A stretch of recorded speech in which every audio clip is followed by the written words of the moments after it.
Hi குட்டீஸ். நம்ம இங்கிலீஷில் எப்படி ஆல்ஃபபெட்ஸ் சொல்கிறோமோ, தமிழில் எப்படி உயிரெழுத்துக்கள் மெய்யெழுத்துக்கள்னு சொல்கிறோமோ, அதுபோல் ஹிந்திலையும் வவல்ஸ்னு இருக்குது. அதுக்கு பேர் ஸ்வர் அப்படின்னு சொல்லுவாங்க. மொத்தம் 13 லெட்டர்ஸ் இருக்கும்.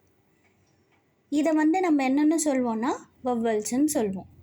என்னென்னு பார்த்தோன்னா அ, ஆ, இ, ஈ, உ, ஊ, ரு, ஏ, ஐ, ஓ, ஔ, அம், அஹா. இது ஹிந்தியில் சொல்கிற லெட்டர்ஸ். இதுவே நம்ம இப்போ பேரண்ட்ஸ்க்கு ஹிந்தி சரியாக தெரியலனா அவங்க இந்த தமிழில் வச்சே ஹிந்தி அவங்களுக்கு சொல்லி கொடுக்கலாம் குழந்தைங்களுக்கு. இல்லை தமிழ் தெரியாது, இங்கிலீஷ் தெரியும் அப்படின்னா இந்த இங்கிலீஷ் லெட்டர்ஸை வச்சு அவங்களுக்கு ஹிந்தி லெட்டர்ஸை குழந்தைங்களுக்கு சொல்லி கொடுக்கலாம். அதுக்கு யூஸ்ஃபுல்லாக இருக்கிறதுக்கு தான் நான் இந்த மாதிரி எடுத்து போட்டிருக்கேன்.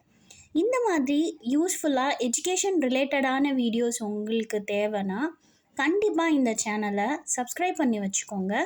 தினமும் உங்களுக்கு எஜுகேஷன் ரிலேட்டட் வீடியோஸ் சேரும். தேங்க்யூ குட்டீஸ்.